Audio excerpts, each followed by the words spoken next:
ngomongin pendidikan, pendidikan itu nggak jauh-jauh dari kurikulum. Sekarang kita pakai Merdeka Belajar ya. Merdeka Belajar ini memang sesuatu yang dari dulu-dulu itu emang nggak kepikiran lah. Tapi bikin heboh. Jadi orang bilang ini Merdeka Belajar apa belajar merdeka gitu. Mau belajar merdeka, iya. Karena orang mau belajar itu kok susahnya minta ampun gitu. Lah di mana susahnya? Katanya Merdeka Belajar. Ya ini kita nggak bicara soal anak-anak kita yang punya kecerdasan di atas rata-rata dan punya berasal dari keluarga mampu. Kita bicara soal anak-anak yang berasal dari keluarga awam yang kecerdasannya itu middle ya, rata-rata. Pasti setiap tahun terjadi kehebohan. Kenapa? Karena ini sistemnya terbilang aneh, zonasi dan segala macam itu, yang umurnya yang tua lah atau apa. Entahlah di mana maksudnya merdeka belajarnya itu di mana gitu.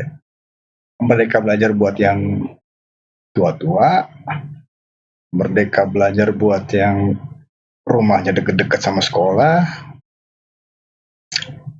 atau merdeka belajar buat yang gimana-gimana gitu. Pasti setiap tahun itu medsos rame deh, mau TikTok, mau Facebook, mau Instagram. Selalu jawab-jawab orang tua itu, ya ampun, mau sekolah aja susah banget, ya ampun. Ya emang nyusahin sistem kayak gitu. Sistem zonasi coba misalnya, zonasi itu kan yang terdekat dari sekolahan ya ada privilege gitu. Ini di Jakarta ya. Jadi yang zonasi satu itu satu RT, zona 2, zona 3 dan seluruh makin jauh, makin jauh, makin jauh. Bayangin, mau nyari kontrakan aja sekarang kita harus lihat-lihat dulu ini rumahnya dekat sama sekolah negeri nggak? Pada karena kita tahu kan sekolah negeri itu ya pasti impian dari orang tua lah menyekolahkan anaknya di sekolah negeri. Yang pertama jelas karena biaya ya. Bukan yang murah banget, emang gratis. Yang kedua, ya kualitasnya juga bagus. Sekolah negeri, terutama di Jakarta ya bagus. Yang ketiga ya karena ijazah. Nanti mereka, sekolah negeri apa ya. Kalau soal transport ya Jakarta juga banyak kemudahan karena sekarang ada sistem Jaklingko yang masuk, dia halte setiap sekolah dia berhenti. Nah itu gratis ya, nolong banget lah. Nah, dari segi biaya mungkin orang tua cuma nyiapin buat makan siang anak-anaknya aja. Kalau pagi mungkin bekal ya, kalau mau ngirit ya. Sama kartu Jaklingko. Nah dulu sih masih 30.000, nggak tahu sekarang. Katanya sih naik 40.000 atau berapa gitu. Dan itu sampai sekarang masih gratis. Kecuali kalau dipakai buat naik Transjakarta itu dipotong 3.500. Itu zonasi yang kedua, yang mendapat privilege. Gue nggak tahu di luar itu kayak gimana, tapi di Jakarta itu zonasi dan satu lagi umur.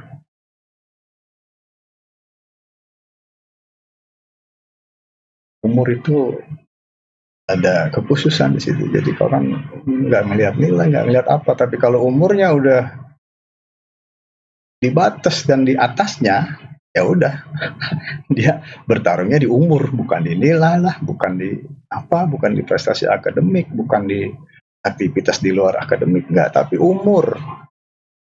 Selisihnya itu antara peringkat 1, 2 tadi itu beda hari, beda bulan, beda tanggal, bukan di beda nilai 0, sekian, bukan. Jadi gimana kayak gitu? Gue juga bingung. Karena ada temen gue yang anaknya udah telanjur di sekolah swasta, terpaksa tahun ke-1 atau kedua jadi diberhentiin aja sekolahnya, nanti daftar tahun depan gitu, umurnya udah lewat. Tapi itu kan artinya repot, dia cabut berkas lah ke dinas segala macem dan pernyataan untuk apa namanya bahwa dia itu tidak pernah bersekolah di sini, repot lah. Tapi usaha itu bisa ditempuh. Dia menghilangkan jejak bahwa dia pernah sekolah. Entah kenapa ya, padahal kan ada paket C. Dimanfaatin aja itu paket C. Anak-anak kita yang misalnya kayak SD 12 tahun lah tamat. Masa dia harus duduk sebangku sama anak yang umur 15 tahun, 11 tahun, 17 tahun. SMP ya. Kan agak beresiko juga. Belum SMA. Anak-anak harusnya 15 tahun, di situ ada yang masuk 17, 18, 20. Bayangin mana anak-anak SMA 15 tahun sebangku sama anak-anak yang udah 17, 18, 19. Atau kenapa nggak dibikin batas atas gitu? Ya untuk SMA oke lah di atas atau di 15 sampai sekian gitu. Kalau nggak ada batasnya mah gila. SD, SMP 12 sampai misalnya yang 14 gitu. Tahun atau ya 3 tahun. Kalau SMA ya cukup sampai misalnya 17 aja sih, 15 sampai 17 karena batas keluarnya itu kan kalau SMA rata-rata 17 18 tahun ya. Udah aja di situ dipantengin. Ini kan gila sampai 9. Tapi ya memang begitu sistem. Makanya tadi balik lagi kita ini yang mau dipakai sistem Merdeka Belajar apa belajar merdeka gitu. Karena memang merdeka sih apa-apa sebenarnya harusnya gampang. Apalagi pendidikan ya. Basic banget ya pengembangan sebuah negara. Ya mungkin ya sementara masih belajar merdeka kali. Belajar merdeka buat orang-orang yang dari keluarga pas-pasan tapi anaknya pinter-pinter. Dia harus belajar merdeka untuk sekolah, melanjutkan sekolah dia harus belajar merdeka. Karena pasti duitnya nggak ada. Mau masuk swasta, oke lah ada. Tapi swasta itu bayarannya rutin, men. Sementara bantuan dari pemerintah itu nggak bisa diprediksi jatuhnya kapan. Nah, jadi apa ya? Ironi gitu, ironi negara merdeka dari satu hal yang paling mendasar gitu, pendidikan itu PR banget ya sampai sekarang gitu. Zaman gue dulu, ya gue nggak ngerasain zamannya Pak Harno bagaimana ya, karena gue hidupnya di zaman Orba, zamannya Pak Harto. Ya sekolah itu gue enggak belum sampai 7 tahun udah masuk. Jadi di seangkatan gue itu sekelas gue paling muda setahun dan terus sampai terakhir. Ya kalau gue hidup di zaman sekarang gue nggak bisa sekolah karena ya mungkin bisa masuk ke swasta, cuman kesonoannya gimana? Bayarannya nunggak mulu. Udah gitu banyak tur ini, tur itu, tur anu. Udah gitu banyak saweran buat ngasih guru kalau naik-naikan kelas. Ya itu sama aja di zona belajar merdeka, bukannya mereka belajar. Ini buat catatan, bukan catatan kecil sebenarnya, catatan. Itu di Jakarta loh. Lo nggak bayangin gimana yang nggak usah jauh-jauh ke daerah timur, yang daerah bergunung-gunung itu dari satu kelurahan itu harus mendaki gunung segala macam. Daerah Bogor aja yang dekat. Sukabumi, bayangin bisa nggak kalau diterapin kayak di Jakarta itu yang satu RT diutamain.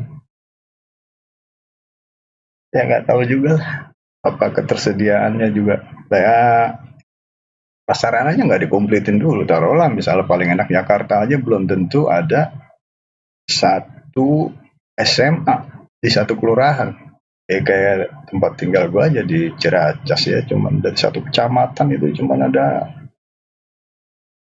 ya 3 kali ya, 2 atau 3 SMA negeri lah. Dan itu harus diperebutin sama berapa ribu RT orang di kecamatan Ciracas, anak-anak sekolah itu. Dan yang paling untung ya 2 golongan tadi, yang rumahnya dekat, umurnya tua. Jadi fenomena yang kemudian yang terjadi adalah pada tahun kedua, mereka yang tua-tua ini akhirnya KO di tengah jalan, nyerah, nggak menerusin. Karena nggak mampu ngikutin. Karena kalau misal udah beda 2 tahun, 3 tahun, mereka kan sebenarnya motivasi buat sekolah juga udah nggak ada. Mereka udah nyari duit segala macam gitu. Mereka harus pergi pagi, pulang sore begitu. Sementara kalau mereka nggak sekolah, dia pergi pagi, pulang sore itu mereka dapat duit 50.000, 100.000 sehari. Itu malah buang duit buat jajan. Akhirnya banyak yang keluar di kelas 2 itu. Atau jangan sampai kelas 2 lah, sampai semester 2 lah. 6 bulan pertama mungkin mereka masuk paling cuma 3 bulan, sedang rasanya sekolah nggak enak, udah keluar aja. Jadi semester kedua tuh udah banyak kursi kosong, ditinggalin sama yang tua-tua tadi itu. Ya itu kan miris jadinya gitu. Sementara orang-orang yang awam itu mereka berlomba-lomba mau masuk, tapi dimasuk kalah sama yang tua-tua, tapi akhirnya juga kursinya ditinggal begitu aja. Akhirnya apa? Ya begitu dah.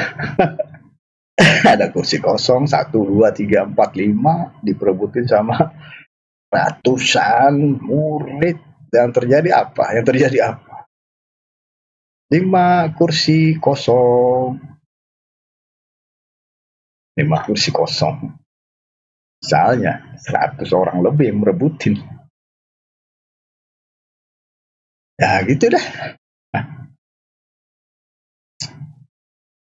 Jadi kayaknya emang miris dan ya boleh lah kalau nggak usah diterusin lagi nih konsep penerimaan murid baru yang baik kayak gini. Mungkin kalau cara kurikulum oke lah. Mereka belajar itu memang mengembangkan potensi bakat yang ada pada siswa, yang mengutamakan talenta gitu daripada uh, pembelajaran satu arah gitu. Apa yang siswa mau itu yang dia pelajarin di sekolah. Jadi dia nggak perlu belajar yang dia nggak suka atau ya belajar yang nggak applicable nanti setelah lulus, karena kan mulai banyak mata pelajaran yang dikoreksi yang nantinya udah nggak usah. Ini kalau kerja nggak dipakai. Bagus itu. Tapi PPDB-nya itu ya, penerimaannya itu, penerimaan peserta didiknya itu yang luar biasa aneh. Emang Jakarta doang atau tempat lain juga begitu, nggak tahu juga.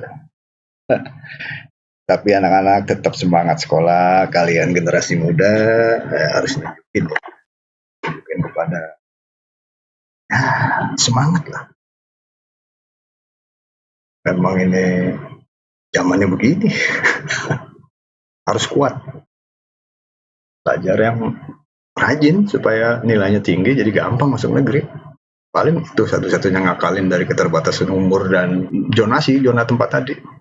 Dia harus belajar supaya pinter, jangan dengerin isu-isu miring soal sekolah itu ya penting gitu.